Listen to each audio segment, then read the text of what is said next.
pray. Prayer is the daily experience of God. Amen. Amen. It is the key to maintaining and to maturing in the love relationship. Amen.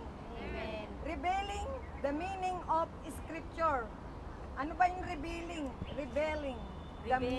Revealing the meaning of Scripture. Ipinapahayag ang ibig sabihin ng mga nasusulat sa Bible. Amen.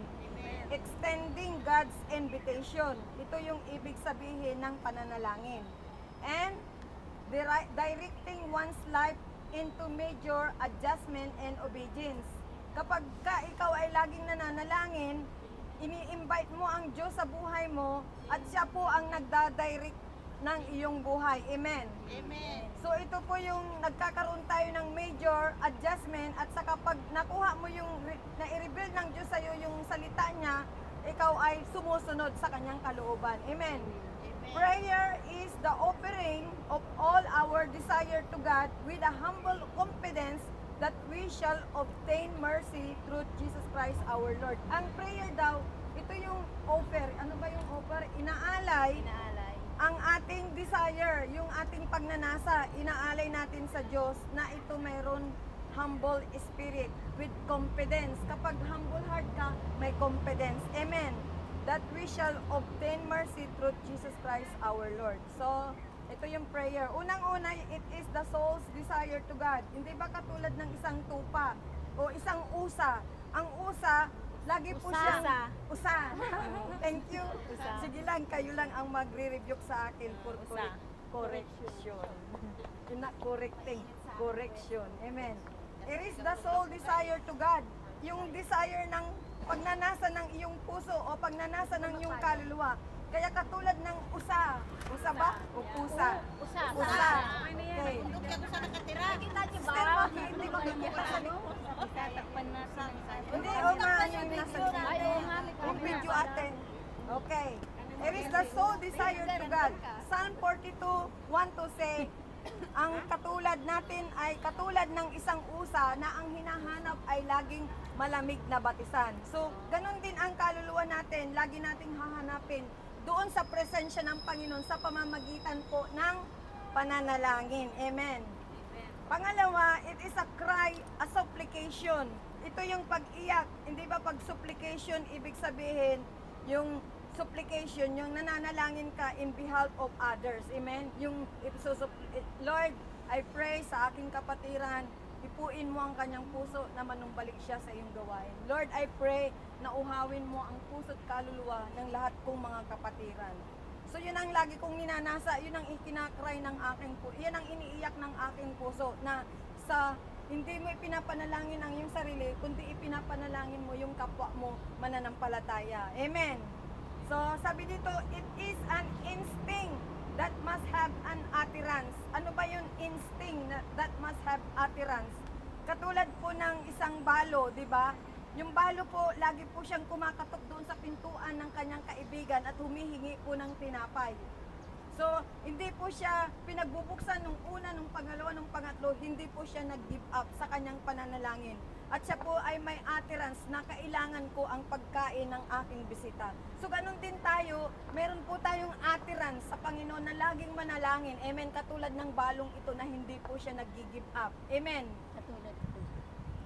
Amen. Yung widow na yun ay hindi po siya nag-give up. Meron po siyang utterance. Keep on praying. Utterance yung ina-utter mo lagi sa Lord. Lord, I pray na sa kabuuan ng church ng Chunmun ay pagpalain mo ang kabuuan ng mga churches, mga dumadalo. Lord, I pray sa Life Group 3, more multiplication, more committed soul shall be added. Lord, I pray na ang lahat kong mga datihang mga members ibalik mo. Yan ang lagi kong iniiyak sa Panginoon. Kasi sabi ni Pastora, nasaan na yung mga members mo? Ito, si Arlie Maranyo, si Raquel Bisillas, si Berhinia Bisillas, si Bibi Jen De Leon. Bakit umalis siya sa gatekeeper? Sabi ko, Lord, hindi yan umaalis, babalik at babalik din. Kausapin mo. Sabi ni Pastora, kausapin mo lahat ng mga members mo, encourage mo sila, balikan mo yung dati mong pag-i-encourage sa kanila. Sabi ng, nung linggo talagang umiyak ko sa Panginoon at na-restore ako. Amen. So, kailangan po natin na tayo ay i-encourage bawat isa. Hindi po tayo give up. Amen. Okay, praise God. Sabi dito, saan na tayo? A lifting up of the heart to the Lord. Amen. Sabi dito, yung utterance never give up. Number 4, it is an appeal from the child to the father. So, hindi ba sabi sa Matthew 6, chapter 6? Matthew chapter 6, verse 6, sabi niya ganon, sabi niya, Ama, di ba nanalangin ang Panginoong Jesus, tinuruan niya yung mga disipulo niya, Ama namin, sumasalangit ka. So, ganon din po tayo, meron po tayong Ama, na kung anak ka ng Diyos, madali kang lumapit sa Ama, di ba? Di po ba? Ganon din ang anak, kapag may pangangailangan, Ama, bigyan mo po ako nito. Ang Diyos po na Ama ay ipagkakalob niya po sa atin. Kasi po, ikaw ay anak ng Diyos. Do you believe that we are all a child of God? Amen. Yes, amen. Kasi sabi ng John 1:12, ang lahat ng tumanggap at nanalig kay Jesucristo ay pinagkalooban niya na maging karapatang anak ng Diyos. So lahat po tayo ay anak ng Diyos. Amen. Okay, praise God. It is described as a beseeching to the Lord. Beseech. Ano yun? Beseeching. Amen. Seeking God first. Amen. Kaya sabi ng Matthew 6:33, seek God first and His righteousness, and all those things shall be added unto you. Amen. Yung pangalawa, a calling on the Lord. Di ba sabi ng Jeremiah 33 verse 3, call unto me and I will answer you and I will show you the greatest thing that you do not know. Maalala ko yung isa pong angel na nakakita ng heaven at saka hell. Ang bago po siya dinala ng Panginoon doon sa heaven at saka doon sa hell po, nanikip yung dibdib niya. Tapos bigla pong nanikip yung dibdib niya. Tapos sabi ng angel sa kanya, one of the angel of the Lord, sabi niya, prepared, the Lord will bring you to heaven. Prepared, the Lord will bring you to heaven. So, laging sinasabi ng angel sa kanya, yung pangalan din ng angel. So, bigla po siyang nanikip yung dibdib at nanghina bigla at bigla pong nawala yung hininga niya. Tapos nakita niya po yung kanyang yung katawan na iwan doon sa kinahihigaan niya, yung kanyang kaluluwa ay umakyat sa langit. Sabi niya, huwag kang matakot. Ako si Jesus, doon kasama kita. So, sabi niya, call unto me and I will show you. Ang sabi ng Lord sa kanya, call unto me and I will show you and I will show you the greatest thing that you do. So, yung greatest thing na ipinakita ng Diyos sa kanya, yung langit at saka impyerno. Kaya nung pumasok po siya doon sa langit, nakita niya yung mga anghel na bawat palapag ng hagdanan, nandoon sinasalubong po siya. Welcome, welcome, welcome. So, yun po yung mga ginagawa po ng mga angel doon, nag-represent worship. So, sabi ng Panginoon, ganito ang gagawin mo pag nandito ka na sa aking kaharian. So, sabi ng Panginoon, pinakita ang gaganda yung mga lahat ng nasa kalangit-langit, lahat makikita mo, napakasarap dito, Lord. Ang sarap, ang saya-saya ng mga angel. Tapos lahat ng mga kakainin mo nandyan sa garden, pati yung mga isda naglalang mo yan. Talagang lahat ng nandoon ay puro kasaganaan doon sa kalangitan. Amen. Sabi ng Panginoon, dadalhin kita ngayon sa impyerno. Sabi, nung pagpasok niya, Lord, para silang bumaba at sa ilalim noon, meron bangin silang pinasok. Isang, ano ba yun, yung tunnel. Pumasok sila sa isang tunnel na napakadilim. At pinakita sa kanya ng Panginoon yung impyerno. Natakot siya. Sabi niya, ganito ang kahitnan ng lahat ng mga hindi sumasampalataya. Kaya ngayon pa lamang, sabi niya, i-share mo ang aking mabuting balita para hindi sila pumunta sa impyerno ng apoy. Amen.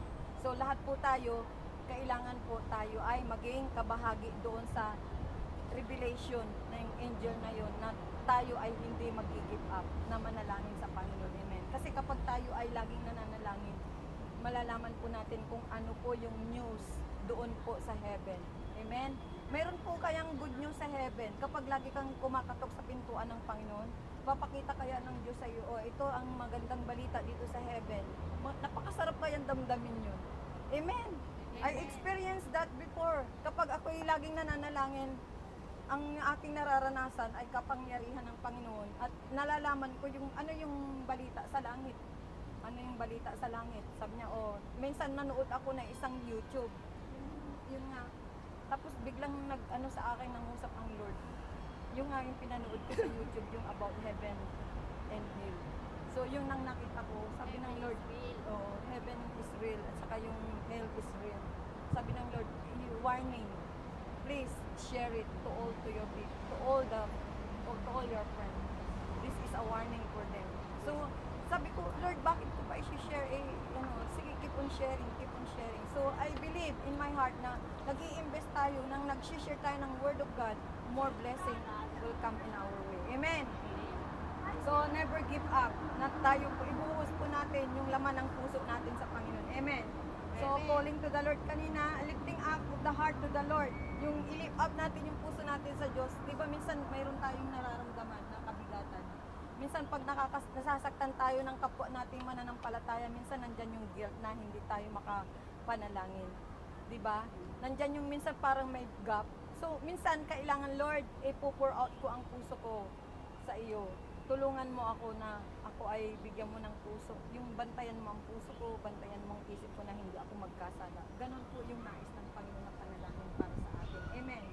So, sabi niyo yung pour out your heart to the Lord. So, pouring out your heart to the Lord, ito yung ibuhos mo lahat. Kanina i-lift up mo ang puso mo sa Diyos. Ngayon ibuhos mo. Tapos seeking God face. Kapag isinik mo ang mukha ng Panginoon, ay iyo pong masusumpungan. Amen. Okay. Roman number 1, how to pray. Mayroon pong biblical formula ng prayer. Unang-una, pray to the Father through the power of the Holy Spirit in the name of Jesus Christ. Amen. Pangalawa, pray continually. Ang sabi ng 1 Thessalonians 5:17, maging matyaga tayo sa pananalangin. Ang lahat ng mayroong katyagaan sa pananalangin ay mayroon pong katagumpayan. Amen. Pray in faith. Pag sinabing pray in faith, panalangin may pananampalataya. For example, kapag nanalangin ka sa iyong pamilya sa kaligtasan, kailangan mayroon kang kinukot na verses. Ano yung quote na verses doon about Acts 16:31? Katulad yung kanina yung dalawang kapatiran na namatayan. Ano yung verses na dapat i-quote sa kanila? Yung sa Ecclesiastes chapter 3, there is time for everything. Time to love, time to cry, time to birth, time to die. Amen. Time to sow, time to reap. So, meron pong kanya-kanyang panahon. Yun po yung ikinukot ng verse natin. Pag yung needs po nila, financially, ito yung prayer in faith eh. Lord, according to riches in glory, you will supply all my needs through my Lord. Philippians 4:19. Amen. So, kapag isinik mo ang mukha ng Panginoon, so, i-quote mo yung verses ng Matthew 6:33. Seek first the kingdom of God and His righteousness. So, ito po yung prayer in faith. Meron ka pong nakasuporta ng isang verse. Katulad ng isang damit. Di ba yung damit na ganon, isampay mo sa sampayan, sa alambre. Kapag hindi mo inipitan, ililipad yan. So, ganon din po ang ating pananampalataya. Kapag hindi mo kinot yung verse ng Lord, yung isip o yung pananampalataya mo lilipad. Amen. Kaya kailangan po ang ating pananampalataya ay nagsimula po sa Word of God. Kaya pag always we pray by faith with the Word of God. Amen. Amen. Praise the Lord. More blessing. So pray with a forgiving spirit. Ano yung pray with forgiving spirit? Ito yung, hindi ba minsan hindi tayo makapanalangin dahil hindi tayo nagpapatawad sa kapwa natin? Yan ang isang hindrances ng panalangin. Ito yung pinapag-aralan natin yung biblical formula and prayer. Amen? So, pray with faith, pray with forgiving spirit. And di ba sabi ng Diyos sa Mark 11:25, bago ka magdala ng handog sa Ama, sabi niya ganon, pumunta ka muna doon sa kapatid mo na nagkasala sa'yo at patawarin mo siya. So, ganon din tayo. Sabi ng Ama, paano kita patatawarin kung ikaw mismo hindi mo pinapatawad yung kapatid mo? So, kailangan ganun tayo, magpatawad muna tayo sa ating kapwa. Amen. So, pray with perseverance, yung panalangin walang patid. Di po ba? Sa widow, yung widow po na nangangailangan ng tinapay sa kanyang bisita, keep on knocking the door. Ngunit yung kanyang kinakatok na pintuan ay hindi siya pinagbubuksan dahil hating gabi na. Pero hindi po siya tumigil hanggat siya po ay binigyan ng tinapay na makain. Amen. Pray in righteousness. Righteousness, ito po yung John 15:7. Nagsimula na naman sa salita ng Panginoon. Sabi ng salita ng Diyos, ng Diyos sa John 15 verse 7, if you remain in me, in my words, remain in you, ask whatever you wish, it shall be given unto you. Amen. Okay, mayroon pong suggested ng procedure on how to pray. Ano yung suggestion ng procedure na paano ka manalangin? Unang-una, set a regular time for quality prayer. Ano yung quality regular time mo? O, pagdating ng gabi, minsan, di ba? So, magsiset tayo ng time. Oh Lord, I set my time 10 o'clock to 11 or 10 to 12. Oh, magsiset ka ng time, manalangin. Amen. Number 2, look for the secret place. Ano yung secret place na dapat mong kalalagyan kapag nanalangin ka? CR. Pwede sa CR, pwede sa kwarto. Wala tayo mag CR. Pag wala kang sariling kwarto, dilumuhot ka na lang sa Panginoon. Ako kahit Anywhere you can pray. Amen. Sina, abang naguhugas ka. Lord, abang hinuhugasan ko ang pinggan na ito, inaalis ko ang mga dumi. Kahit sa kubeta, wherever you are, namamaling kita, you can pray. Pati kasi. So, sabi yun po yung pinaka, pero meron po tayong specific place. And the manifested communing presence of God is real and actual to you. Okay. Sa pangatlo, don't set a specific time limit. Huwag mong lilimitahan ang prayer mo. Kasi pag nilimitahan mo ang sabi mo, Lord, mag-pray lang ako 10 minutes ha. Nililimitahan mo ang prayer mo, eh ano ngayon ang mangyayari sa'yo? Sabi dito, you will defeat yourself from the start.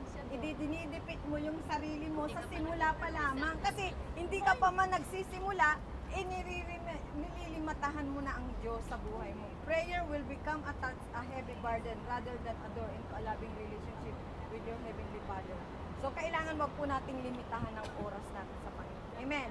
Okay, number 4, begin with thanksgiving and praise. Di ba pag nagsisimula, sabi ng Psalm 100, I will enter to your gate with thanksgiving in my heart and I will enter to your courts filled with praise. And this is the day that the Lord has made. So, magpasalamat po tayo sa Panginoon habang tayo po ay nagpupuri at sumasamba sa Diyos. Amen. Panglima, repent. Remember that your purpose is to have your heart cleansed. Hiding nothing from God will only be meaningful if it leads you to completely and resolutely turn your back on sin. Hindi ba ito yung repent? Unang-una, mag-repent tayo sa Panginoon. Kasi, if we hide iniquities in our heart, the Lord will not hear our prayer. Amen. Okay, let your heart commune with God's heart. Kapag puso mo at ang puso ng Diyos ay nagsasama through panalangin, meron pong ginagawa ang Panginoon. Nakikipag-cooperate ang Diyos sa iyong panalangin. Amen. Heart to heart. Di ba yung heart to heart? Di ba yung people's heart to heart? Heart to heart. Pray. Ganun din ang Diyos, heart to heart. Lord, I pour out my heart to you. I lift up my heart to you. Smart to smart. So, yun. Nakikipag-communion tayo sa. The operative words are surrender. Surrender natin sa Diyos and do not give up. You are a child of God before your Father. He will listen to your occupation of your heart. And then let your heart listen to Him. Amen. Oo nga, alam mo, minsan naranasan ko yan. Kapag ako'y tumigil ng 30 minutes, nananalangin ka, no, kapag naramdaman mo na yung presensya ng Lord at tapos damdamin mo yung parang ano ba, nasa ano ka na, yung nararamdaman mo kakaiba na, para ka nang idinuduyan, maramdaman mo mamaya mangungusap ng Holy Spirit, parang yung ubong ng kalangitan naririnig mo, yung heaven open, di ba yung swang ng heaven open, yung door niya, mararamdaman mo yun, ganun ang ganun mo. So, ibig sabihin, yung prayer mo nakaakit sa kalangitan, dinadala ng mga anghel ng Diyos. Ito, Panginoon, Lord Jesus, I represent to you the prayer of Cross Bernardino in behalf of the Church of Timon, in behalf of all the believers. So, ini-represent ng mga angel ng Panginoon. Ganun po yun, mararamdaman mo yun parang, hindi ba yung hindi ba maramdaman mo yung bukas na pintuan ng nagswaswang? Ganun din po ang kalangitan. Amen. Okay, praise God. So, yun po yung let your heart commune with God's heart, petition, God's self, God's word. Yung pong petition, God's self. Ano ba yung petition? For example, si Sister Arlie ay nasa ibang bansa. Ipipetition niya yung mga anak niya. Amen. So, magbibigay ka ng salita. Kumbaga sa isang kasulatan na I represent to you ano ba yung immigration of Canada. Hindi, kunwari nasa Canada siya, tapos ipipetition niya yung mga anak niya. Petition letter. Magpapadala siya ng petition letter. So, ganun din po ang God's word. Agree, and when agree Kaya us. request. Oo. Request yan. Na ilalagay niya sa puso natin, ito yung petition mo nakarating sa akin. Mayroon at mayroon word ang Lord sa puso natin. Amen. Mayroon kasing magre-rema yan eh. Subukan mong manalangin ng taimtim. Mayroon at mayroon magre-rema. Tulad ni Sister Jane, nag-rema sa puso ko yung sinabi ni Pastor. Kaya nung nanalangin ako, sabi ko, Lord, sa araw na to makikita ko si Baby Jane. Tamang-tama yun. Umuwi na ako nun eh. 30 minutes after 30, bumaba ako. Sabi ko, ba't kaya? Bumalik sa palengke, nakita Nung ko. linggo? Oo. Na Sunday, oh. Oo, nakita ko. Kinausap ko. Sabi ko, ito na yung time mo. Na ano yung puso ko na karoon ng grief. Sabi ko, "Grief, ano ba?" Kasi kung nakikita ko to, hindi ko siya ini-encourage. Pero nung sinadun ako ni Pastora, talagang na ano. Sa Facebook, hindi na rin siya nagre-reply. Dati nagre-reply. Ikaw. So, praise God. Ayun po yung pangungusap ng Holy Spirit sa atin. Mayroon nare-remain na yung nagre-rema. Amen. So, praise God. Letter H, ano yung panalangin natin? Ito yung mga petition sa family natin. Ano yung kailangan ng family natin? Your family is your Jerusalem. Never neglect your family. Huwag daw natin kaliligtaan ang ipanalangin ng ating pamilya. Amen. Yung panghuli yung sarili mo. The uncharged Christian has no capacity to grow. Uncharged. Hindi ba, for example ko lang yung cellphone. Kapag naglobat ang cellphone, kapag hindi mo na i-charge, anong mangyayari sa cellphone mo? Useless, lobat. No, hindi mo na mag-earn. So, ganun din buhay natin kapag hindi tayo naka-charge sa Lord. Hindi ba ang prayer is a charger from heaven? So, kapag hindi tayo nag-charge kay Lord, tayo rin ay maglulubat. Wala ka ng lakas, parang wala kang gana. Ang prayer na na topic sa kanina sa fasting Oo, sa totoo, sabi ko, pag hindi ako nanalangin, parang latang-lata ka, hindi mo alam kung anong gagawin mo. Sabi ko, paano ba tatapusin itong trabaho na ito? Kapag hindi ko nanalangin ng umaga, ganun ang nangyayari, maghapon. Saan ka magsisimula? Paano ko ba ito tatapusin? Parang loaded na ako sa trabaho. Wala nang pahinga. Kaya prayer is the most important. Yan ang number 1 na charger sa buhay natin. Amen? Okay, in a statement of faith. Claim God's promises of health.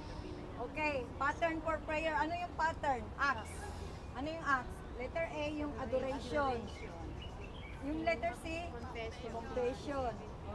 Repentance first. Yung confession, kasama doon ng repentance from every committed sin. Yung adoration, kasama yung praise and worship of the soul. Subukan mong kalampagin mo muna ang kalangitan. Kalampagin mo ng kalampagin ang kalangitan. Habang ikaw ay, oh Lord, I adore you. I worship you. So, kalampagin mo.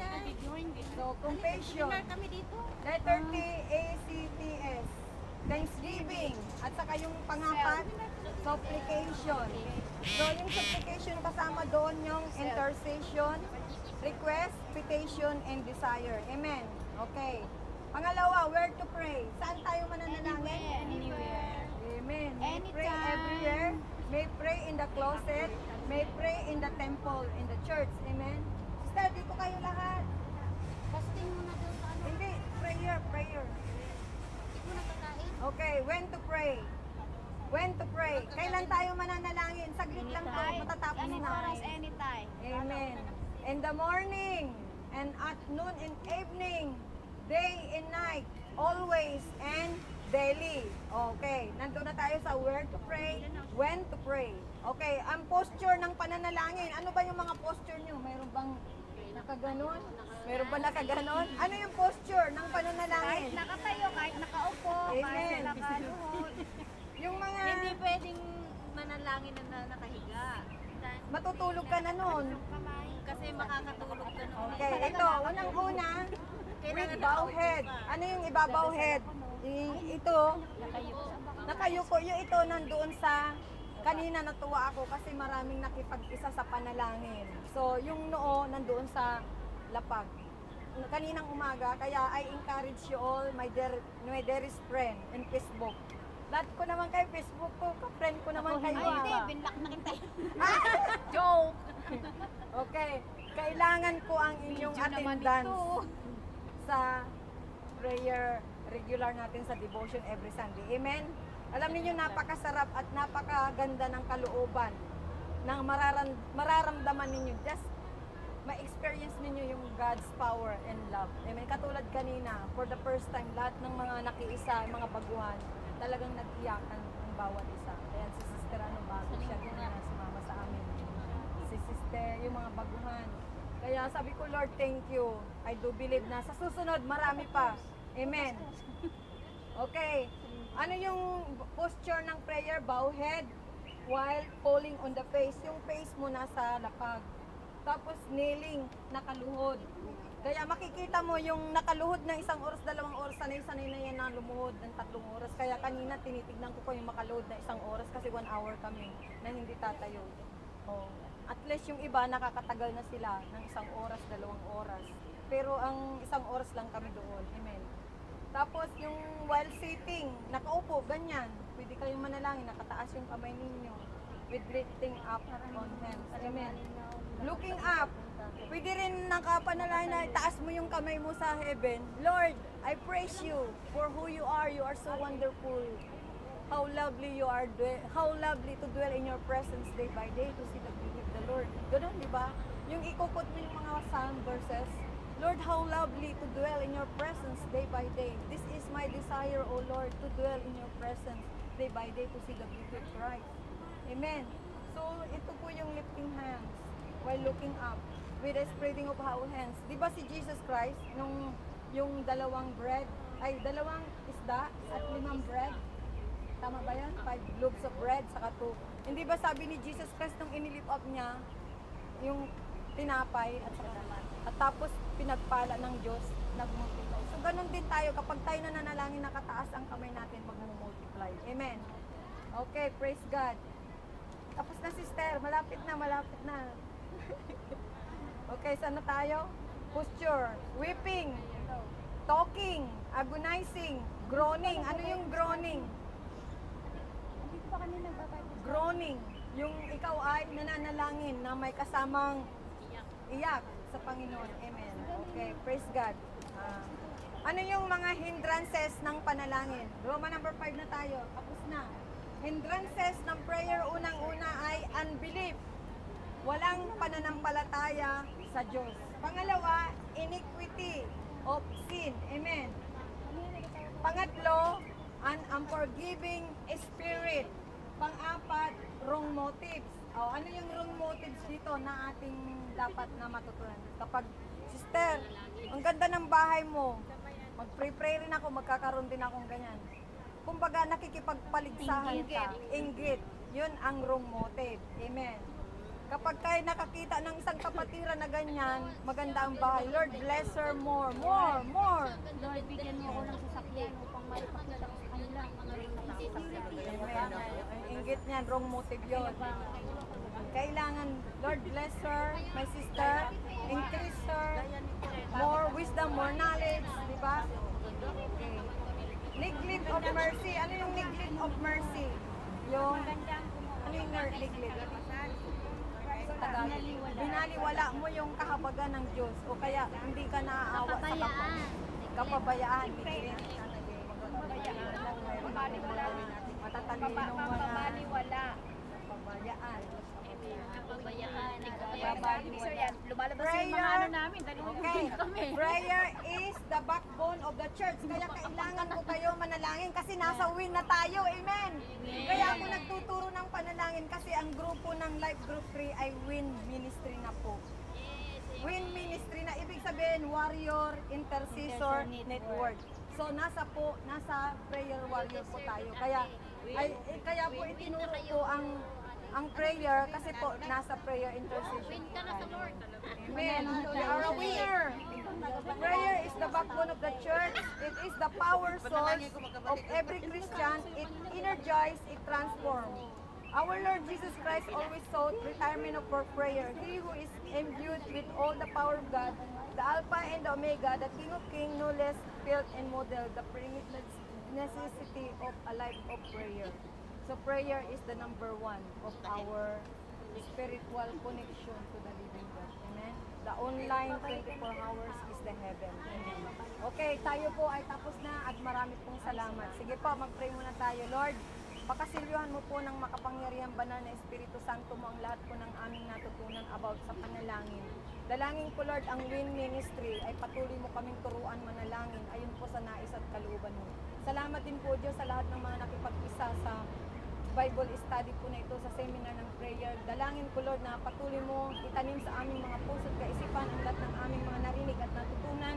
Ito po, O Diyos, ay mamunga ng sagana sa aming mga buhay. God seals all our prayer today with your most precious blood. To you all the glory, honor, praise, and thanksgiving. In Jesus' name. Talagang paspas na ngayon. Kasi alam mo dito masaway nun. Hindi naman nakakatawa. Paano yun? Hayaan mo na, kakain. Diretso. Ay, ganun lang talaga ako kulit. Pinalitan kita ebidensya eh.